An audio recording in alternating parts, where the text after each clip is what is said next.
pieces and obviously the heavies. What is iconic of that look? What can I take that is iconic of a Sith or a Jedi look, and then put those two pieces together so that when I'm walking down the hallway, even if I don't have my lightsaber in my hand, people are going to go, "You're doing Scarlet Witch Jedi." And I actually did get 2 people at some point over here. So I think I did my job. Now, Michael, you also do Star Wars, also. Right. Now, you, whereas 1, 2, 3 of you are more about making your own costumes, most of your stuff is bought. Yes, because I have very little skills. Yeah, I mean, I can hand sew. I haven't learned how to use a sewing machine. I'd like to someday, but I just am really of the belief that more people probably know how to do that stuff way better than me. But you commission stuff. Yeah, so, and it's about finding friends. And I have a Facebook group, Star Trek Cosplay, and the whole reason why we started that group is because people were paying people who said that they could make a costume and either not getting a product or not getting what they wanted or not getting refunded, and that's bad for everyone. So it's about finding things that you need from reputable people and looking at reviews, whether that's on Etsy or Amazon or just direct contacting the seller and asking about it. So now, I'm gonna go out on a limb a little bit with some assumptions about cosplay and so forth. There are assumptions that people make about what costume a character would have, but if you actually know the character, then there might be something that everybody knows that is mistaken, or there might be something that nobody knows but you do. So you have to do that extra work to make sure you get it right. Am I wrong? Tell me your war stories regarding this. Tell us all your war stories. As in, give us some examples of things that you couldn't find it, but you knew it should be part of my kit. So I had to do what? Look, you've got stuff right on the table. Yeah, you can talk about Michael. So, sorry. Have people here seen Star Trek 6?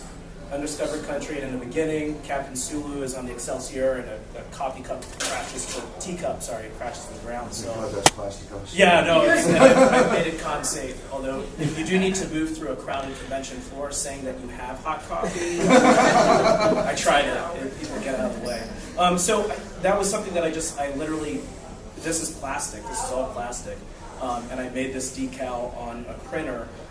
And for a long time, ethnically, people, regardless of whatever Star Trek costume I wore, blue, yellow, red, they would just say, "Hey, Sulu," and it's like, it's a next-gen costume, or, whatever. And I just kind of, a while it was annoying, but then I was like, he's a great character, he's a great actor, why not just do it, And I think that the teacup kind of helped sell that for very in-depth Star Trek fans. For other people, they're like, why are you carrying a teacup? But, and you've even got the tea is on a tilt. Yeah, so, and it's, if you want the actual teacup, I mean, they only made like a limited edition. I think Lincoln Limited made it or something like that, and it's way outside of my price range. So, and nor do you really want to be carrying around a ceramic teacup, at a convention. So this, if I drop or lose it, it cracks. It's not a big deal. So. Well, why is the tea on a tilt inside the cup? I had trouble adhering with Velcro to the bottom of this because it was hollowed out. So. I just glued something on the bottom to make it level, and the tea is tilted. Yeah, because in the movie, the only time he has this is when it's about to fall on his hands and crack. So. And what about that badge there? So these are from my Star Wars Imperial Officer costume. And this is just an example of how there are different products out there. So this came as part of a costume set from China. It came with the hat, the belt, the tunic, the pants, but obviously you can tell there's a huge difference between what they gave me with nothing on the back to adhere it to, and a guy on Etsy who makes this, whatever rank you want, and a magnet on the back. So it's just an example of how you can see a lot of different things out there, and they're not always the same, and you can learn expensive lessons sometimes by buying the wrong things. So. And what did you know about your character that got you those pen-looking things and the other badge? So Imperial officers don't tell their rank just by this, but they also have to have a corresponding number of code cylinders that fit into their jacket. So these are actually chalk dust holders. So I mean, you know, eventually if teachers stop using chalk, these might be hard to find. But and then this was something that I just kind of designed. Actually I was a part of New York Jedi for a while. I haven't been in about 2 years or something, my bad. But they were the ones who really got me into the idea that you can create something beyond just what you see in the movies and make your own characters. And I thought a really cool thing about an Imperial officer was somebody who might be assigned to do customs and inspections of ships and like try and find smugglers like Han Solo. So in the Arabic alphabet, this actually says ICBT, or Imperial Customs Boarding Team. And so it's like, this is my license that I kind of trump every other officer out there that I can go and inspect any ship. Or that's just my own idea. So a guy on Etsy does some laser cutting, and he said he would do that for me. So by going a little deeper into your character, you could find details in the costume that would make your costume more specific, and thus you would actually feel more like the character you are. Mm-hmm. Can any of you else give some examples, like perhaps the jewelry you are wearing? Of course, accessories are very important to a lady's attire, but there's more than just jewelry. There are pieces of, for instance, I would have as a Golino, which is a mink, which was used, supposedly it would be tied, decorated with gold and jewels. It's supposed to actually repel fleas, but that's what people say it was used for. I think it's really more decorative, and maybe it was a dual meaning behind it. Rosary, very important religion. You needed to have your rosary with you, and it would be dangling around your waist. So all of these would show not just the importance of a character, well, if you want to portray to the public how important you are as a lady. So the jewelry would be pearls and diamonds, and not diamonds, more pearls and rubies and sapphires, and gold and sparkling, anything you could, and just throw it on and it makes it look better. But also, you know, lace, things that you wouldn't think of because it took time. So buying it will be the beginning, because you have to think about all of these elements of putting a costume together. Okay, what's the budget? We start with the simple budget first. Yep, I began with a very simple dress and a very simple, you know, fake pearls. And then you go on and you say, how much do you want to invest? What do you want of this to become you? Do you put more money now, more time, or do you create it? You learn skills. I didn't know how to sew either. I learned in the SCA because I could not find what I wanted to complete my outfit the way I wanted to look with the fabrics I wanted. So I learned to sew. If I could just share one amazing part of this story, she always wanted to make and wear the clothes of an Italian noblewoman of the Renaissance. So in the Society for Creative Anachronism, she found a guy who makes and wears the clothes of Italian noblewomen of the Renaissance. No way. And she took me under her wing and taught me. So it was that building, and again, it starts with a budget. How much can you afford, and how, you know, and then the rest is created myself. Because really, needle lace and all this, if you want to get really authentic, it takes hours of work. I do hours of work because that's my interest, that's my joy, and I want to get to that as close to the look as possible at this day and age. To add on to that, there's 3 C's that I always use when it comes to costume. It's how close does it look, how comfortable is it, and how much does it cost. And depending upon who you are and what's important to you, those 3 things may have different rankings. You know, you may not care about how close it looks because you really want something comfortable because you're going to a dance party or something like that. Okay, so how about you guys in the Jedi world? Can you tell us more about things either about the characters that are informing your costume choices or things that you learned about the costume that tell you more about being Jedi?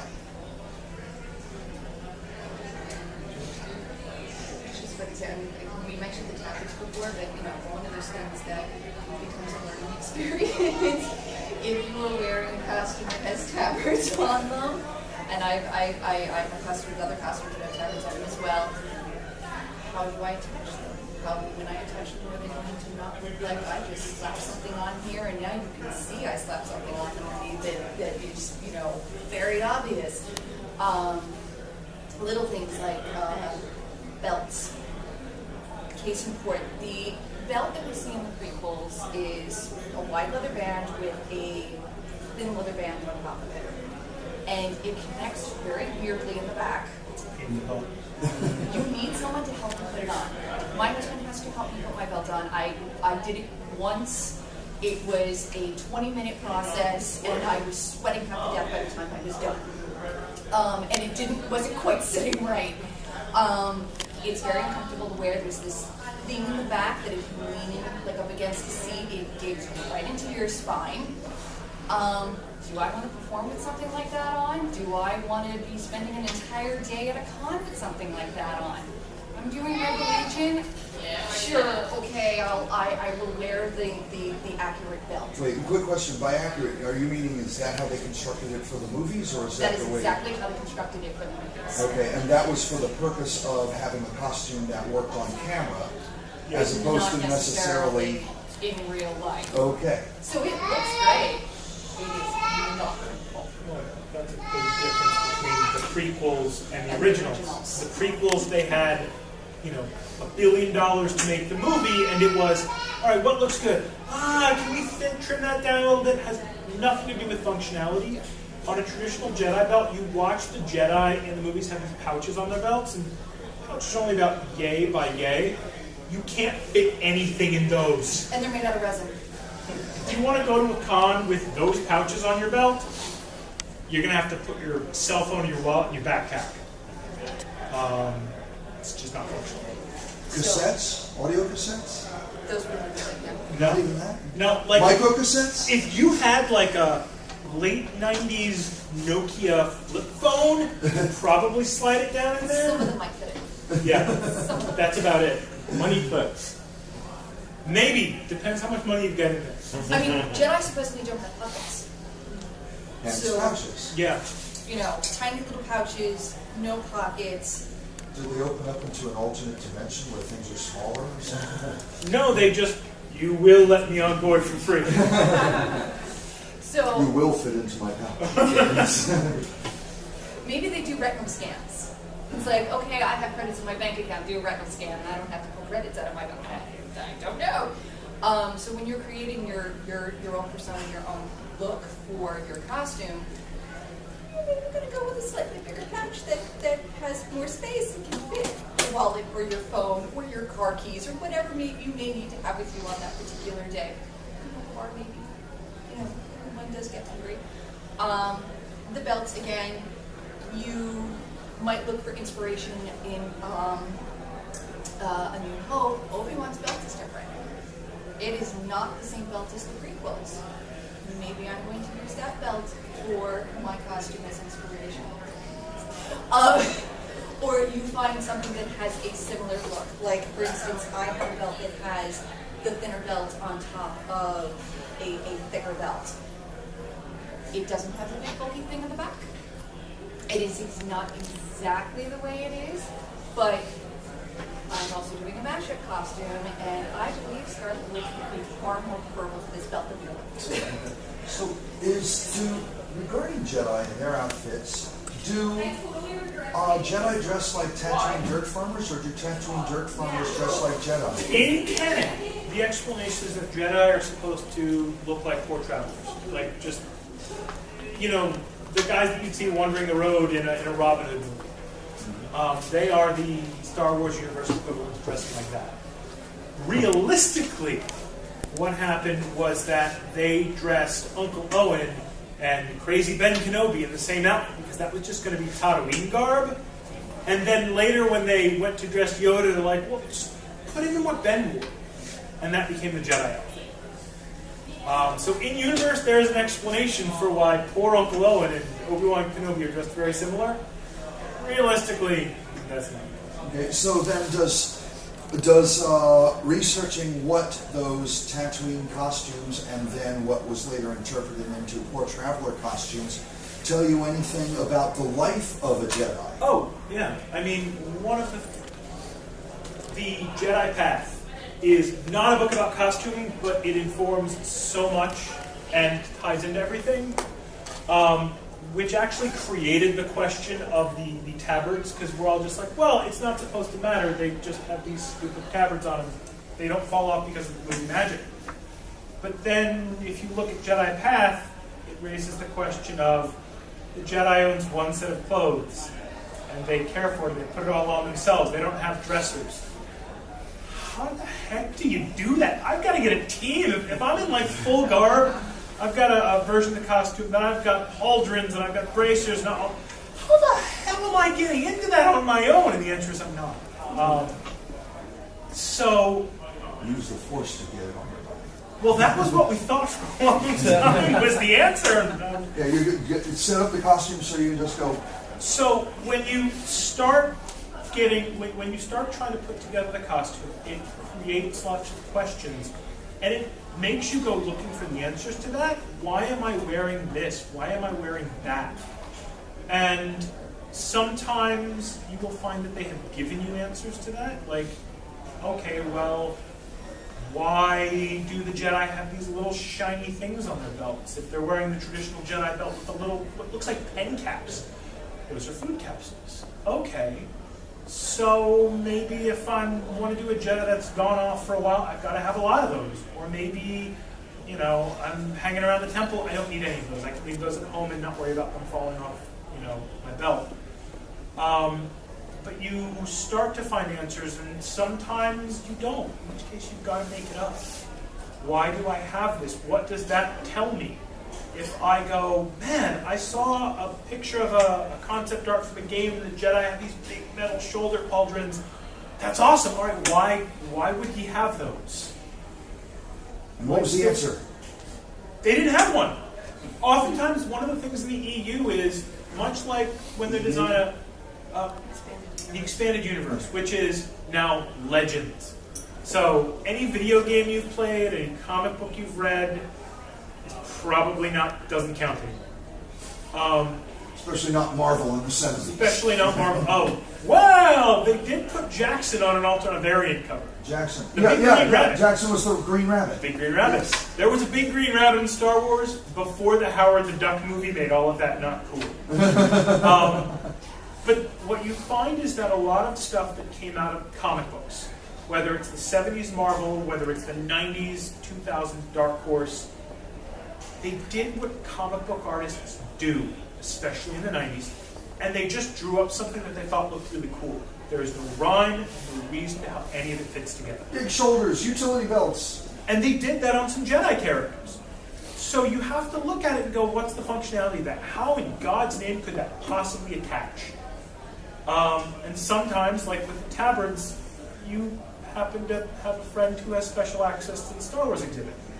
And other times, it's nothing that's ever shown up in a movie, so you kind of have to guess and go, well, maybe there's a hidden strap here that you can't see because his cloak is covering, and figure out the answer, especially if you can't just be someone that shows up and stands in that. You're wearing has to be functional as it would in real life.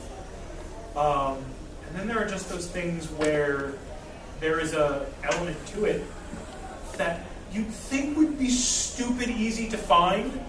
Jedi, they all wear very similar boots. All of them wear boots very much like this.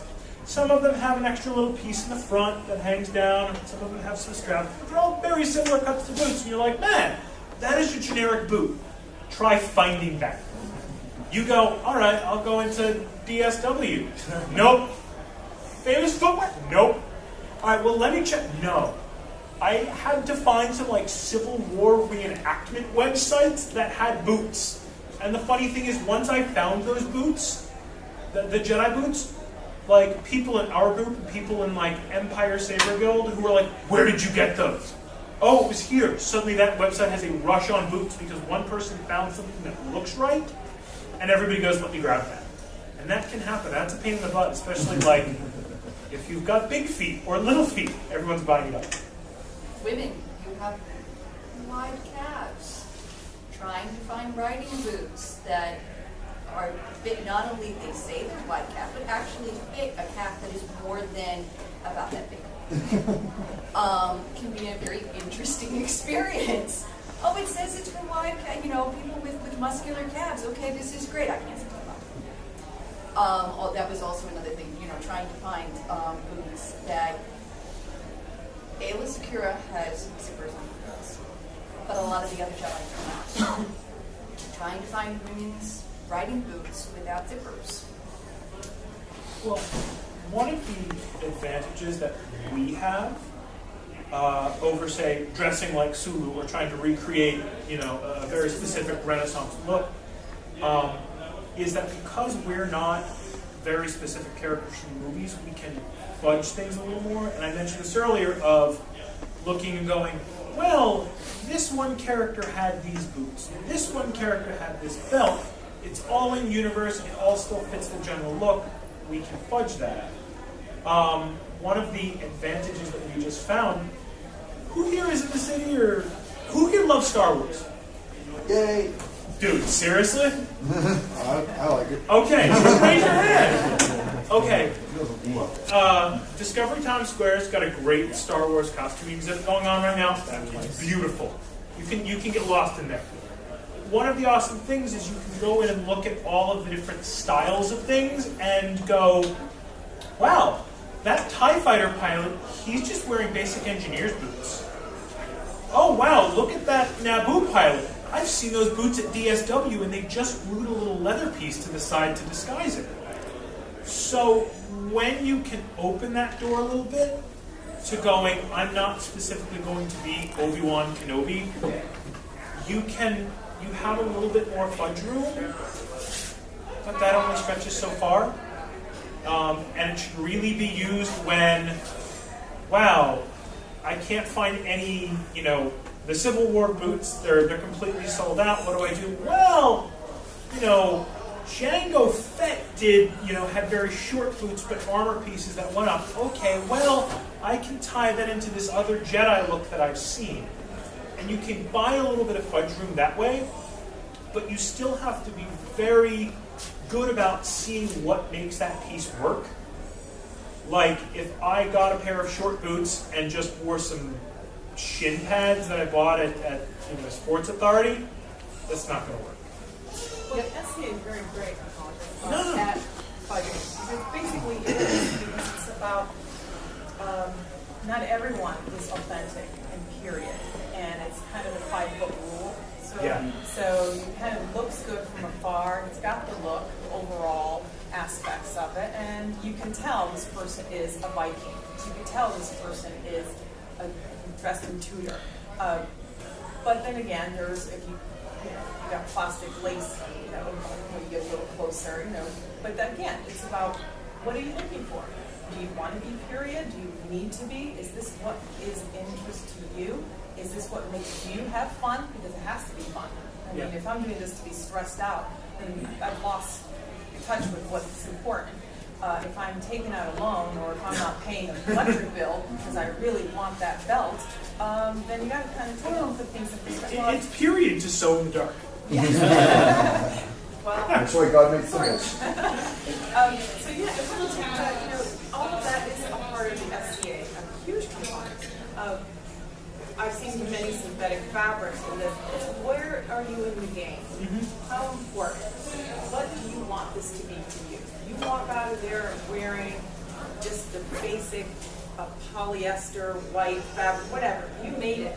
You're proud of it, and you're happy. Then God bless you. This is what it's about. Then you want to up your game a little bit.